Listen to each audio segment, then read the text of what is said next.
This series presents information based in part on theory and conjecture. The producer's purpose is to suggest some possible explanations, but not necessarily the only ones, to the mysteries we will examine. Rivers of molten rock seethe beneath the Earth's crust and erupt with unmatched, awe-inspiring fury.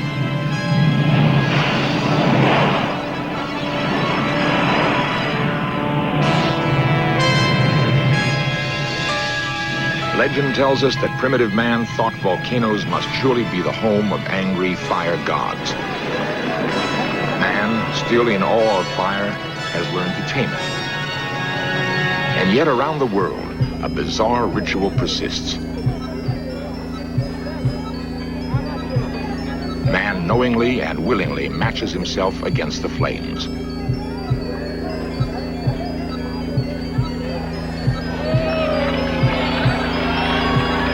Practiced in diverse cultures, embodied in several religions, the mysterious and ancient custom of firewalking has intrigued observers for hundreds of years. Two puzzling questions remain unanswered through the centuries. How did the custom originate, and what protects the firewalkers from being burned?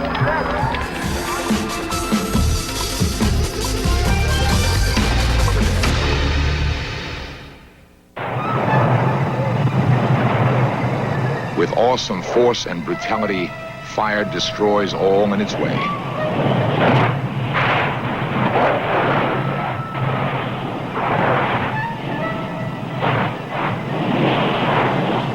But historically, fire has also been a creative force, the bringer of warmth, comfort, security.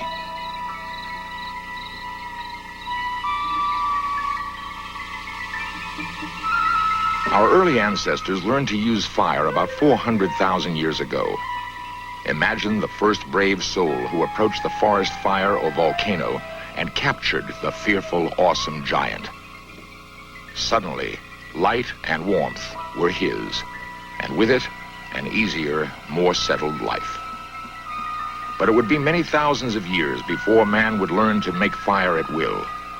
This seemingly simple discovery marked the birth of civilization. When and where man began to walk on fire, perhaps to demonstrate his mastery over it, is unknown. In literature, we find fire walking in the Bible and in Hindu records of the 6th century before Christ. It's likely the custom started far earlier.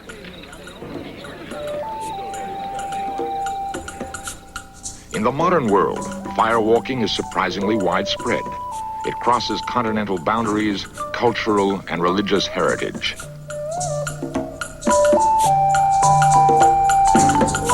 There seems to be at least one common denominator that underlies all firewalking rituals. A firewalker is considered successful only if he emerges unburned, unscarred. How this is done is a mystery that has puzzled observers for centuries.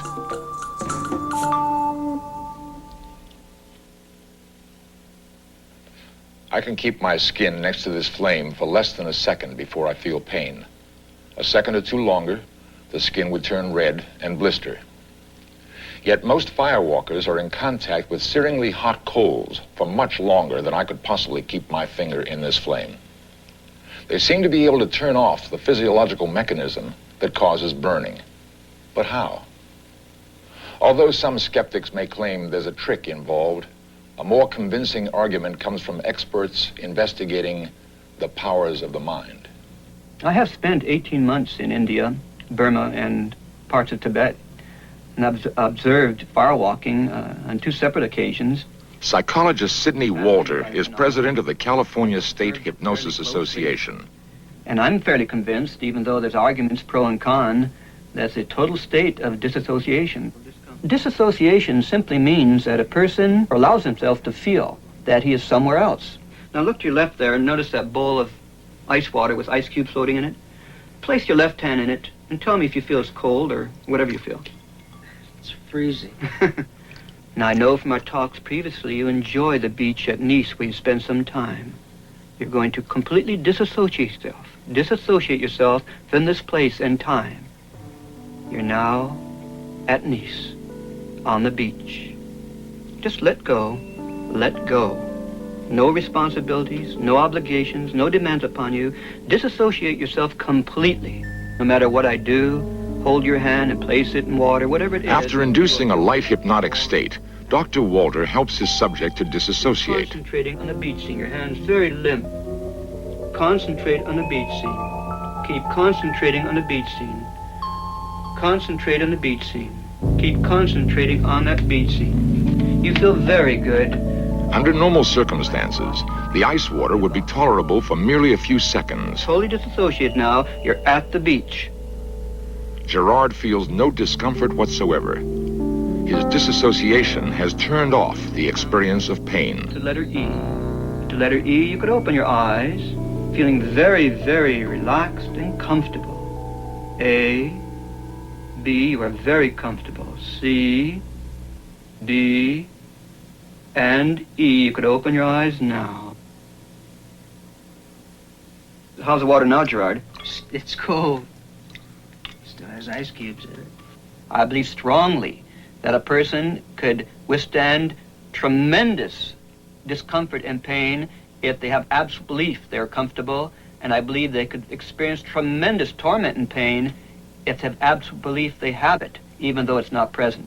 An absolute belief, an unquestionable belief, to me, is definitely a state of self-hypnosis. Can self-hypnosis, however, actually prevent burns and blisters? The remote village of San Pedro Manrique lies nestled in the hills of northwestern Spain. Here, each June, a dramatic nighttime firewalk is the highlight of a festival honoring a Catholic saint.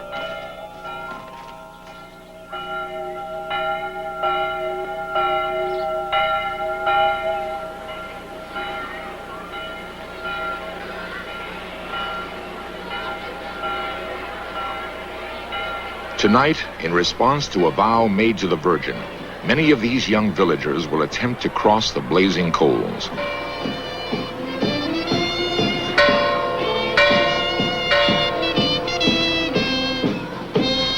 The day-long festivities of St. John's Day are filled with both Christian and pre-Christian symbolism. The headdresses of bread in the shape of trees remind some anthropologists of the summer solstice fertility rites of pagan Europe.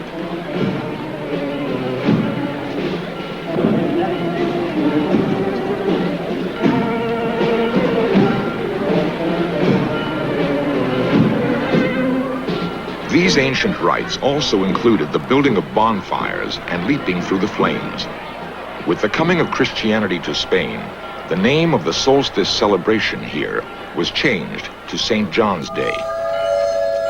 Firewalking occurs nowhere else in Europe except the Basque provinces of Spain and France, and in the mountains of Macedonia in Greece. And then it is night. The fire can now be made ready.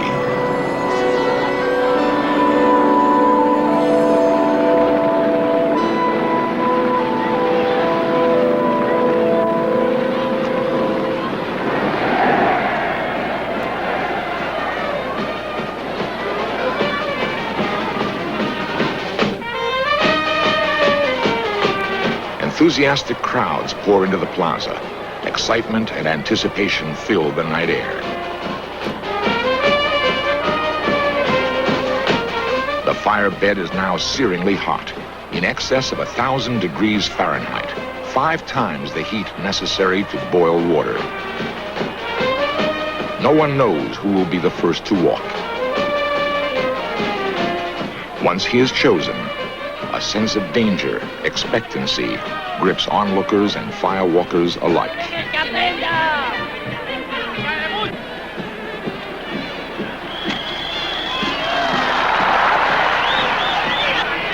His success raises the spirits of those who will follow, though each faces the same danger.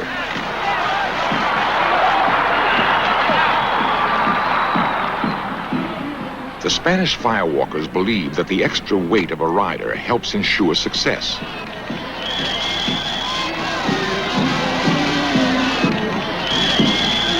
But these deeply religious people firmly believe it is faith that actually protects them. If intense belief does induce a state of self-hypnosis, it is possible that this could bring about physiological changes and prevent burning. But there are those who believe the real answer lies in an even more mysterious realm of the human mind. India, land of ancient mysticism.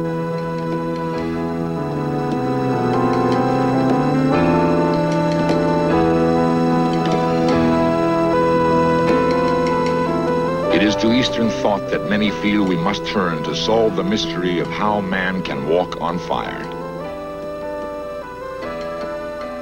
In yoga, we can very definitely experience the existence of what we call the energy body. Ganja White is director of the Los Angeles Center for Yoga. He has achieved the title Yogi Raj, King of Yogis, and has personally walked the fire.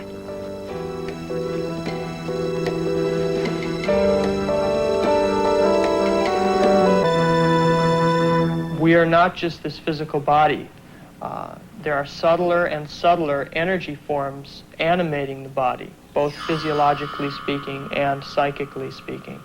And the energy body itself corresponds actually physically to the shape of the physical body. And when walking on fire, what happens is this energy projects itself beyond the physical body for perhaps an inch, creating sort of an insulating effect between the body and the hot, burning hot coals. And this protects one from injury. A special technique called Kirlian photography has enabled some investigators to photograph this energy, which is invisible to the naked eye. The aura or glow surrounding the finger is believed to be formed by the energy emitted from the body. Although the naked eye may be unable to see the energy, it is believed its powers can be easily demonstrated. Using 2 fingers each, the 4 people are unable to lift the 200-pound man. But according to yogic theory, this placement of the hands will awaken the energy bodies of all 5 people and bring them into alignment like a magnet, thereby increasing strength. Quickly, quickly, quickly, now lift. Nice, that was the best one. That was really good. Wow. I know there's no trick involved. It works. How exactly it works is something we'll discover as we develop these new sciences. While Western scientists search for answers with special cameras, the Hindu firewalkers are satisfied that the true answer lies in faith. If one has sufficient faith in the god or goddess, one will be protected from burning. To the island of Bali in Indonesia, many elements of Hindu religion were brought by early migrants from India. In India, this man might be called a yogi. Here he is called a shaman, a priest. Many similarities exist between firewalking here and in India, except for the coconut husks, which replace wood as the source of the fire.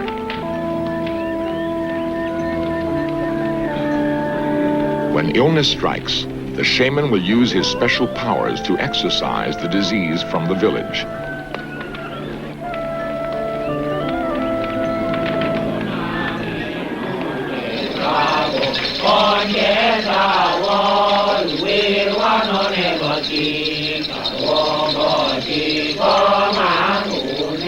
This centuries-old rite requires that the shaman go into a deep trance.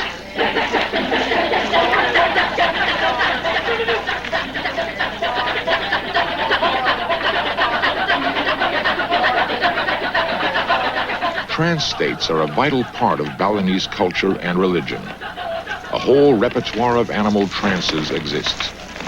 In this ritual, the shaman carries a symbolic horse.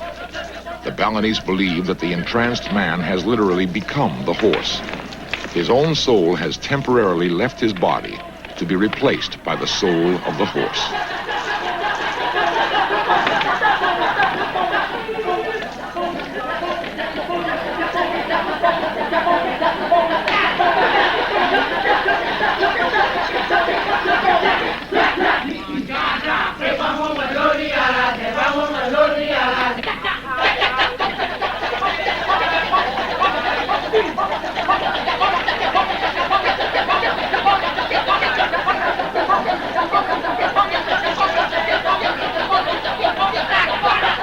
made a vow to the Hindu fire god Brahma. Only if he fulfills his vow to stamp out each blazing coal without being burned will the ritual be a success.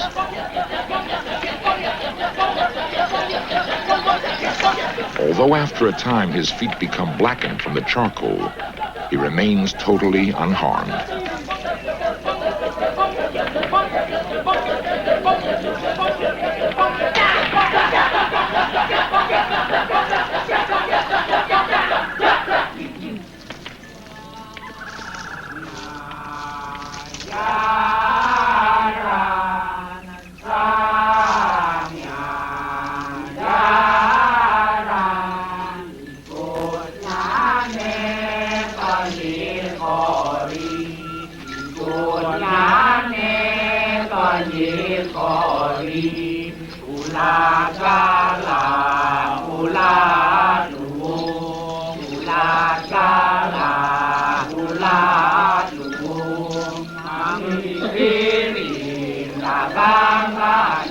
The last coal has died, his magical powers have prevailed, his vow has been fulfilled.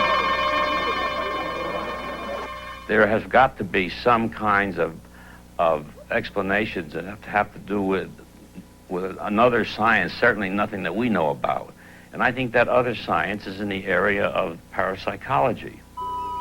Dr. Gerald Feigen is a well-established San Francisco surgeon. Several years ago, while on a trip to the South Pacific, he participated in a firewalk ceremony. My feelings prior to the firewalk and during the 6 hours of preparation were rather kaleidoscopic. They go in and out into the occult, back to science. My background in science naturally would make me cautious and make me want to understand what was going to happen in this thing. Traditionally, in Polynesia, the rocks are heated for 2 full days. When ready, the 1,000-degree heat can be felt several yards away. I was standing away from the firewalk about 10 or 15 feet and watching the natives make their walk across. It seemed to me that the whole performance was extremely eloquent. Now, this is where I began to succumb to the entire metaphysical mood. In that silence, you could almost feel the eloquence of this dignified act of defiance, as if to defy all the great forces that have made man feel somewhat smaller than God. Things like volcanoes and rivers and mountains and so forth. And as they walked across, I began to feel that it was possible. I found myself bending down, taking off my socks, walking over to the priest, and I was conscious of a peculiar paradox. There was an intense heat from my knees upward, but my legs and feet felt cool. And when I stepped off the bed, for that moment I felt that I had a brief challenge, not only by the mystic and striking forces of the universe, but also there was a slight tipping of the hat to death. What compels man to tempt death by braving the savage fire? The answer may well be as old as mankind itself. According to legend, firewalking in ancient times was practiced even more extensively than it is today. But no legend reveals the answer to the ultimate mystery. How and when did this bizarre custom begin? What could have compelled so many people at such far reaches of the world to pit themselves against one of nature's most awesome and terrifying elements? Although a definitive answer may never be found, there is a startling piece of evidence that points to a radical new explanation. A careful study of the locations where firewalking is done reveals an amazing correlation to the Earth's volcanic zones. Perhaps long before recorded history, and so long ago in geologic time that the geologic record has been buried, a cataclysmic eruption covered much of the Earth's surface with molten lava, killing thousands, if not millions of people. Imagine the awesome panic of our ancestors trying to outrun the advancing fire, watching bodies disappear forever beneath the seething fury. To those who survived, managing to cross the lava safely, this must have seemed the world's greatest miracle. The gods of the fire mountains had spared them. In thanks, and as an expression of their devotion, the miracle would be reenacted ceremonially down over the centuries. The story passed along from parent to child, but a story from so far out of the past that its original meaning has been lost for all time, except in the hearts of men.